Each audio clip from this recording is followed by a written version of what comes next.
My name is Jack Tuckner, and I've been representing employees, principally women, in employment-related conflicts, challenges, controversies for more than 20 years. And here's a tip that goes for anyone experiencing hostility in the workplace, discrimination, differential treatment. If things are bad at your job, there's really one key to making it into something redemptive, to making it into something that you could look back on and say, that was good.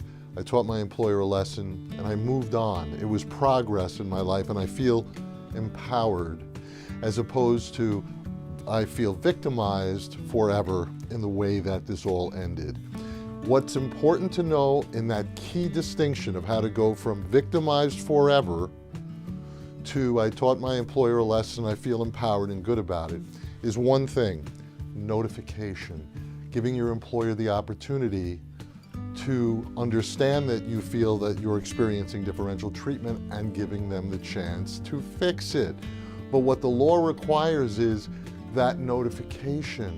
If you're still employed, and I'm talking to people who are still working and suffering in a hostile work environment, is not to suffer quietly, wait till you find another job and say, I want to sue my employer now. It's too late then.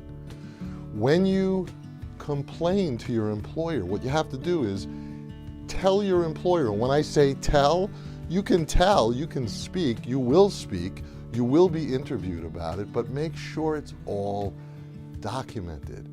Send emails, send certified letters, whatever it'll take to make sure that they're on notice of what you're complaining about and that you're documenting the steps that they're taking to investigate your protected complaint. What makes it protected?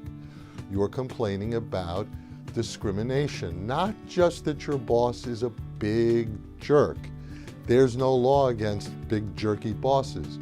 There's no law anywhere in the United States against bullying, believe it or not, none. So it's not about whether or not your job is the worst. It may well be.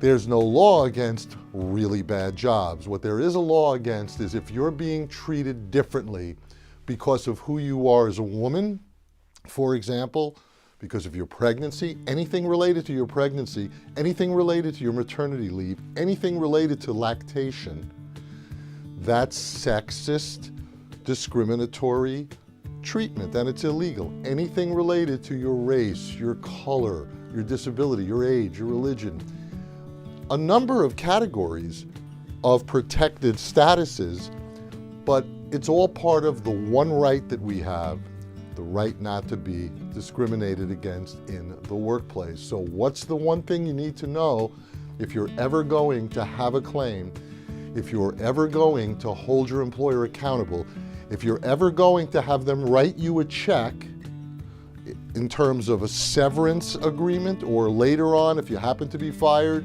and you do have a case and you do sue your employer, it is that provable notification when you first gave your employer the awareness that you're suffering some differential treatment, some degradation to the terms or the conditions or the benefits or the privileges or the pay of your employment. If you're paid less than someone doing comparable work, say a man and you're a woman, that's illegal gender pay disparity. So remember, they have to know about it and you have to prove that they know about it. And that's how you hold their feet to the fire. That's the big tip. Put it in writing and follow up in writing. This is Jack Tuckner. If this video was helpful, please give it a like below and subscribe to this channel. And if you have any questions about your workplace challenges or a loved one, feel free to give us a call or put the question down below and I will answer it right here.